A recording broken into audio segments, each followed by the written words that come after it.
written by gene archivist and biologist Drach T. Velitsma. Terrans, or as the larger community of the galaxy species call them, humans, are a well-known species within the ranks of the Grand Ascendancy, or GA for short.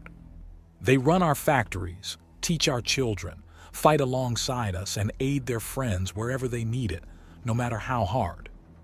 By every metric supported within the scientific study of their species, they met and exceeded our standards for citizenship easily.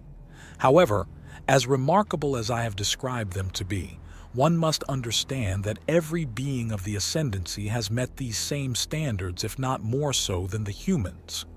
What makes them remarkable is their ascension. Before I delve into that, I must explain the nature of Ascendancy and our society as a whole to better translate upon the reader the gravity of their worth.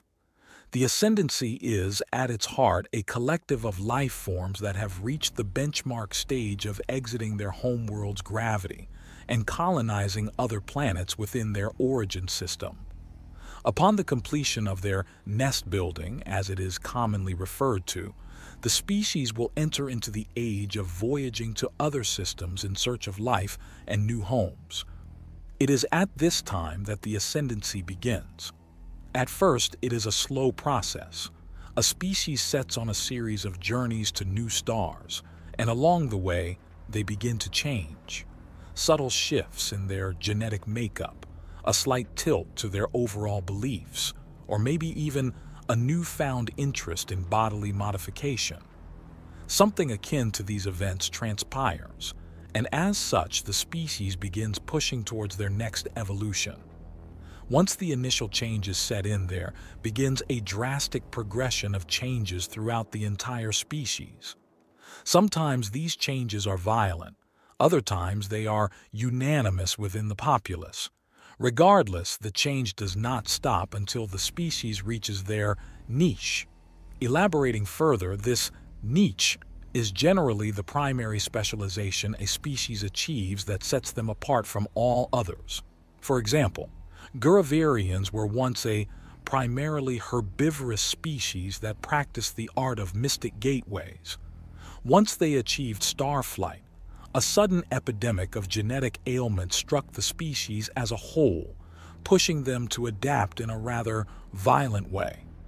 The Guravarians seen today are an exclusively carnivorous species that uses their unspeakable powers to warp entire cities' worth of materials between systems. No other species is capable of the same feats the Guravarians mastered. Likewise, they cannot do what some other species can.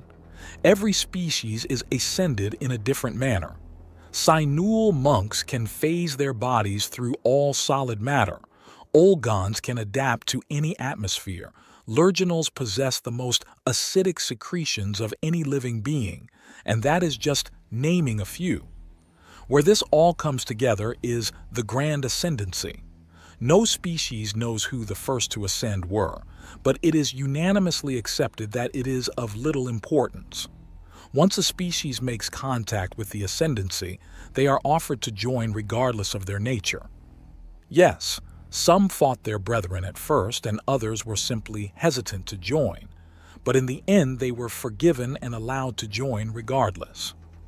Now that the explanation of our society and the process of joining has been covered, it is time to discuss the species this book covers: humans. As every race does, the humans rose from their world and set sail among the stars. Their home system was colonized, and soon after their neighboring systems probed and settled as well. Eventually, they ventured far enough that they began meeting other sentient life that had yet to rise beyond their cradle.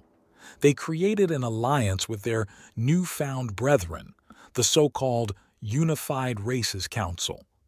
As unfortunate as it is, the home system of the humans was quite distant from the nearest member of the GA. In the time it took them to reach this member, they were able to witness firsthand the Ascendancy in its more violent form. Their council was a joint effort of 5 races, and through no fault of their own, the humans had to watch as the other 4 members underwent their changes. To summarize briefly the sorrows they bore witness to: Their first ally, the Gexol, waged a civil war so terrible it reduced their population to a mere 15%. The next was the Yogtilk that underwent a severe neurological shift that left their entire populace devoid of certain emotions. Most horrible was the Tipen, their nanites turning against their masters and fusing to their very cells. Lastly, and most unfortunate, was the Fusia that all perished from acute sensitivity to radioactive particles. By the time their collective had reached the open arms of the GA, most had undergone a full transformation into their new niches. Gexol individuals were now able to perform stable cloning akin to cellular mitosis. Yogtilk were now a completely fearless race, and the Tipen became the only biomechanical race of the GA. As is usual, they were welcomed as newfound siblings. Aside from humanity, that is. When the humans that had arrived on board the council ships were scanned, a startling discovery was made. The humans hadn't ascended, nor had they even begun to change.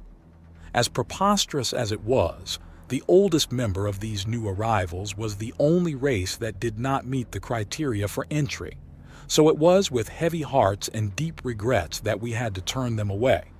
As the council ships set about on a return voyage, a ship of the GA was sent along with them to perform an in-depth analysis of the humans, as well as to learn more of their allies. Our efforts to better understand the humans, and our apologies for denying them entrance to the GA, were accepted by their people. Then began a decade-long research effort on the planet Earth. To say that the evidence brought forth by this mission would shake the GA to the core would be an understatement. It was found that humanity had yet to ascend as a whole, yet had individuals that had undergone unique changes and ascended in varying ways. Never before had something like this occurred. Following this revelation, more ships were sent to uncover the truth of this outlandish claim. To speak more personally, I was assigned to be the lead biologist and research cartographer of the second ship sent to Earth. Our findings regarding the nature of human ascension were the very reason that the laws preventing their entry were repealed. Allow me to explain. Humanity did not ascend as a whole, but instead ascended through individuals that underwent changes unique to them. Every other species undergoes a uniform change that exempts no individuals. Inversely, humans refused to change as a whole and instead changed as individuals, or sometimes not change at all. These changes and their subsequent ascension were all unique to the individual and the environment of their choice. Here are some examples that I personally came to understand through my time on Earth.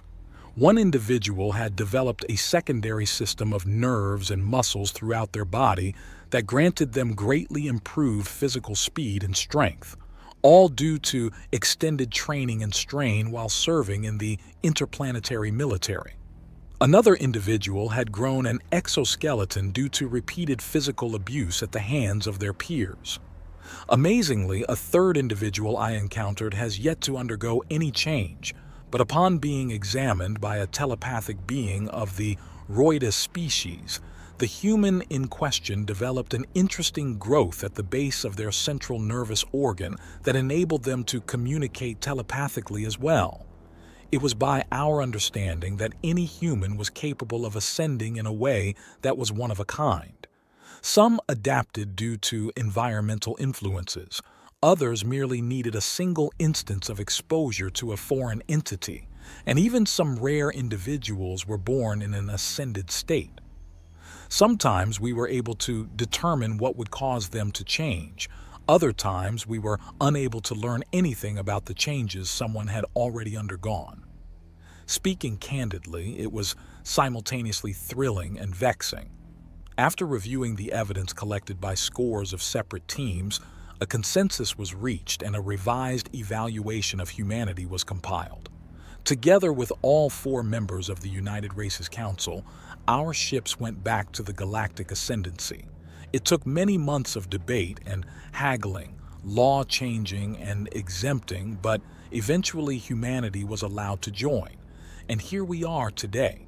Humanity has become a pivotal part of our society, and they have managed to fit into every society available. Humans that can open gateways much like their Guravirian peers, humans that can pass through walls akin to the Sinul that raised them, and humans that spew acid second only to their lurginal siblings.